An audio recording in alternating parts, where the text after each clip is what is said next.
தமிழீழ விடுதலை புலிகள் 2001ஆம் ஆண்டிலிருந்து 2006ஆம் ஆண்டு வரை சமாதான பேச்சுவார்த்தைகளை முன்னெடுத்த பொழுது அந்த சமாதான பேச்சுவார்த்தைகள் நடைபெறுகின்ற காலத்தில் அதனுடைய ஒரு அங்கமாக அப்போதைய முஸ்லீம் காங்கிரஸுடைய தலைவர் ரவூப் ஹக்கீம் அவர்களும் கூட இப்போதைய தலைவர் அவரும் அந்த பேச்சுவார்த்தை குழுவிலே ஒருவராக சில இடங்களிலே பங்கு பெற்றிருந்தார். அவர் கிளிநொச்சிக்கு வருகை தந்து தலைவர் பிரபாகரன் அவர்களை நேரடியாக சந்தித்தும் இருந்தார்.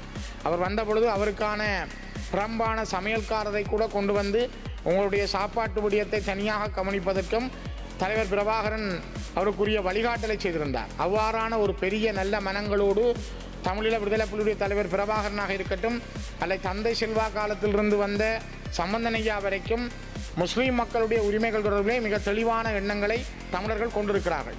அம்பாறை மாவட்டத்தில் இருந்த ஒரு இந்து கோயிலை இடித்து அந்த இடத்திலே கட்டடத்தை கட்டினேன், நான் ஆயுதங்களை வாங்கி ஊர்காவல் படைக்கு கொடுத்தேன், நான் ஊர்காவல் படையை உருவாக்கினேன், ஜிகாத் என்ற அமைப்பை உருவாக்கினேன் என்றெல்லாம் வெளிப்படையாக அவர் பேசுகின்ற பல வீடியோக்கள் உண்டு. இப்பொழுதும் அப்படி இருக்கக்கூடியதாக நாங்கள் முஸ்லீம்கள் மீது அல்ல முஸ்லீம் சகோதரர்கள் மீது எந்த கோபங்களையும் கொண்டிருக்கவில்லை. காரணம், அந்த யுத்தம் நடந்த காலங்களில் 2 பகுதிகளுக்கும் இடையில் நிறைந்த காயங்கள் உண்டு, 2 பகுதிகளுக்கும் இடையில் தவறுகள் உண்டு. தமிழீழ விடுதலை போராட்ட காலத்திலே விடுதலை புலிகளோடு முஸ்லீம் சகோதரர்களும் போராளிகளாக இணைந்து போராடி இருக்கிறார்கள். யாழ்ப்பாண மண்ணிலே வீரச்சாவடைந்திருக்கிறார்கள், அம்பாறை மட்டக்களப்பு மண்ணிலே வீரச்சாவடைந்திருக்கிறார்கள். கிளிநொச்சி கனகபுரம் துயிலும் இல்லத்தில் ஒரு முஸ்லீம் சகோதரருடைய வித்துடல் இப்பொழுதும் இருக்கிறது. இவ்வாறெல்லாம் இருக்கின்ற இந்த நிலையிலே ஆனால் இப்பொழுதும் சில முஸ்லீம் சகோதரர்கள் விரோத உணர்வுகளோடு அல்லது விரோதமான குரோதமான வார்த்தைகளை கொட்டுவது மனவருத்தத்தை அளிக்கிறது.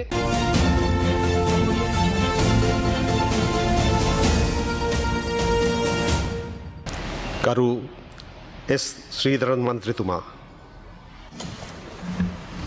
கௌரவ தலைமை தாங்கும் உறுப்பினர் அவர்களே, இன்றைய தினம் நாடாளுமன்றத்திலே காலஞ்சென்ற முன்னாள் கௌரவ பாராளுமன்ற உறுப்பினர்கள் பி தயாரத்ன, காமினி லொக்குகே, இந்திரதாச கெட்டியாராச்சி, சேகி இசதீன், WGP ரணதுங்க போன்ற முன்னாள் நாடாளுமன்ற உறுப்பினர்களுடைய நினைவுகளை கொள்ளுகின்ற நாளாக அவர்களுடைய செயல்பாடுகளையும் எண்ணங்களையும் நினைக்கின்ற நாளாக இந்த நாள் அமைந்திருக்கிறது.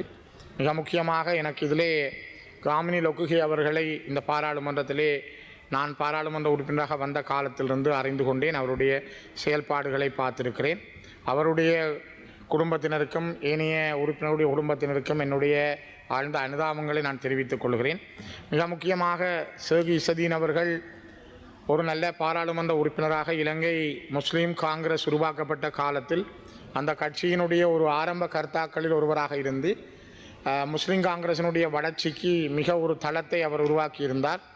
ஒரு சட்டத்தரணியாக, நல்ல ஒரு கவிஞனாக, வேதாந்தி என்ற பெயரோடு மிக சிறப்பாக இந்த மண்ணிலே தன்னுடைய அரசியல் பணியை மேற்கொண்ட ஒருவர். மிக முக்கியமாக அக்கரைப்பற்று பிரதேசத்திலே அவர் பிறந்திருந்தாலும் அவர் மட்டக்களப்பு மாவட்டம் மற்றும் அம்பாறை மாவட்டங்களில், அதைவிட வடக்கு கிழக்கிலே முஸ்லீம் மக்கள் வாழுகின்ற இடங்களில் முஸ்லீம் சகோதரருடைய வளர்ச்சிக்காக, உயர்ச்சிக்காக அவர் பெருமளவிலே பாடுபட்டவர். ஆனால் அவருடைய காலத்தில் கூட தமிழ் மக்களுடைய ஒற்றுமைகள் தொடர்பிலே அவரும் சில முயற்சிகளை மேற்கொண்டிருந்தார்.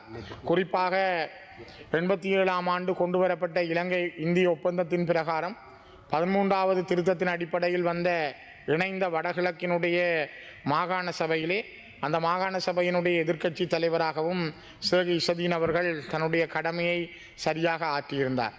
உங்களுக்கு தெரியும், இலங்கையிலேயே ஒரே ஒரு தமிழ் கட்சி, இலங்கை தமிழரசு கட்சி, தன்னுடைய அரசியல் வரைவில், தன்னுடைய அரசியல் அமைப்பு விதிகளிலே முதலாவது பந்தியில் மிக தெளிவாக சொல்லியிருக்கிறது, இலங்கைக்குள்ளே முஸ்லீம் மக்களுக்குமான சுயநிர்ணய உரிமையுடன் கூடிய ஒரு ஆட்சி முறைக்கு நாங்கள் எப்பொழுதும் ஆதரவானவர்கள் என்பதை எங்களுடைய அரசியல் அமைப்பிலேயே குறிப்பிட்ட ஒரே ஒரு கட்சி இலங்கை தமிழரசு கட்சி. முஸ்லீம் காங்கிரஸ் கூட தமிழர்கள் வடகிழக்கு என்கிற தாயகத்தில் இருக்கிறார்கள், அவர்களுக்கு தாயகம் உண்டு என்பதை இதுவரை வெளிப்படையாக சொன்னதில்லை. இங்கே சில முஸ்லீம் தலைவர்கள் பேசுகிற பொழுது கூட மிக பிழையான அல்லது குரூதமான சில தகவல்களை அண்மை காலங்களில் பரப்பி வருவதை நாங்கள் பார்க்கிறோம். தமிழீழ விடுதலை புலிகள் 2001ஆம் ஆண்டிலிருந்து 2006ஆம் ஆண்டு வரை சமாதான பேச்சுவார்த்தைகளை முன்னெடுத்த பொழுது அந்த சமாதான பேச்சுவார்த்தைகள் நடைபெறுகின்ற காலத்தில் அதனுடைய ஒரு அங்கமாக அப்போதைய முஸ்லீம் காங்கிரஸுடைய தலைவர் ரவூப் ஹக்கீம் அவர்களும் கூட இப்போதைய தலைவர், அவரும் அந்த பேச்சுவார்த்தை குழுவிலே ஒருவராக சில இடங்களிலே பங்கு பெற்றிருந்தார். அவர் கிளிநொச்சிக்கு வருகை தந்து தலைவர் பிரபாகரன் அவர்களை நேரடியாக சந்தித்தும் இருந்தார். அவர் வந்தபொழுது அவருக்கான புறம்பான சமையல்காரரை கூட கொண்டு வந்து உங்களுடைய சாப்பாட்டு விடயத்தை தனியாக கவனிப்பதற்கும் தலைவர் பிரபாகரன் அவருக்குரிய வழிகாட்டலை செய்திருந்தார். அவ்வாறான ஒரு பெரிய நல்ல மனங்களோடு தமிழீழ விடுதலை புலிகளுடைய தலைவர் பிரபாகரனாக இருக்கட்டும், அல்லது தந்தை செல்வா காலத்திலிருந்து வந்த சம்பந்தனையா வரைக்கும் முஸ்லீம் மக்களுடைய உரிமைகள் தொடர்பிலே மிக தெளிவான எண்ணங்களை தமிழர்கள் கொண்டிருக்கிறார்கள். அதன் அடிப்படையில் தான் மிகப்பெரிய பணிகளை முஸ்லீம்கள் சார்பாக செய்வதற்கும் தமிழர்கள் விட்டுக் கொடுப்புகளை செய்வதற்கும் பல காலங்களிலே முயற்சி செய்திருந்தார்கள். குறிப்பாக நான் நினைக்கிறேன் முன்னாள் அமைச்சர் கிஸ்புல்லா அவர்கள் கூட மிக தெளிவாக மேடையிலே பேசியிருக்கிறார்.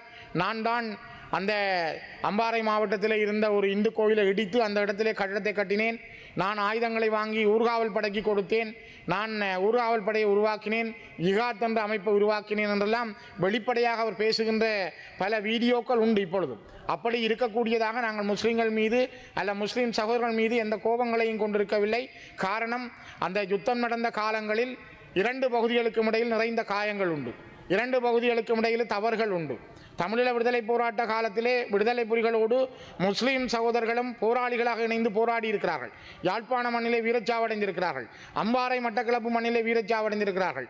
கிளிநொச்சி கனகபுரம் துயிலும் இல்லத்தில் ஒரு முஸ்லீம் சகோதரருடைய வித்துடல் இப்பொழுதும் இருக்கிறது.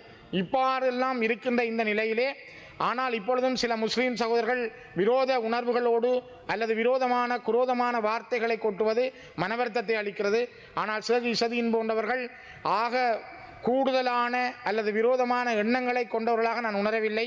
அவர்கள் தமிழ் முஸ்லீம் ஒற்றுமைக்காக தங்களுடைய பாதங்களை பதித்திருக்கிறார்கள். அந்த வகையிலே ஷேக் இசதீன் அவர்களுடைய குடும்பம் ஆறுதல் அடைய வேண்டும். அவருடைய அந்த சிந்தனைகள் தமிழ் மக்கள் முஸ்லீம் மக்களுடைய ஒற்றுமைகள் பலமடைய வேண்டும். குறிப்பாக வடக்கு கிழக்கு என்பது தமிழர்கள் பிறந்து வளர்ந்த பூர்வீகமான அவர்களுடைய வாழிடம், அது அவருடைய ஹோம்லேண்ட், தாயகம். இதனை யாருமே நிராகரிக்க முடியாது. அந்த தாயக கோட்பாட்டை ஏற்றுக்கொள்ள மாட்டோம் சொல்வதற்கு யாருக்கும் எந்த உரித்தும் இல்லை. ஆகவே அது எங்களுடைய தாயகம். அந்த தாயக மண்ணிலே நின்று அங்கு வாழுகின்ற தமிழ் பேசும் மக்களுடைய உரிமைகளை அங்கீகரித்து வாழுகின்ற பொறுப்பும் கடமையும் எங்களுக்கு உண்டு என்பதனால்தான் இலங்கை தமிழரசு கட்சி தன்னுடைய யாப்பில் கூட முஸ்லிம்களுக்கான தனி அரசு என்ற விஷயத்தை கூட மிக தெளிவாக சொல்லியிருக்கிறது. ஆகவே இந்த காலகட்டத்தில் இன்றைய நாட்களில் ஷேக் இசதீன் அவர்களுடைய ஆத்மா சாந்தி பெற வேண்டுமானால் தமிழ் மக்களுடைய ஒற்றுமையும் தமிழ் மக்களுக்கான தாயக கோட்பாடும் எப்பொழுதும் ஒரு நிலையானது என்பதை நான் மீண்டும் வலியுறுத்தி இந்த நேரத்தில் அவருக்கான அனுதாபங்களை தெரிவித்து நிறைவு செய்கிறேன். நன்றிகள்.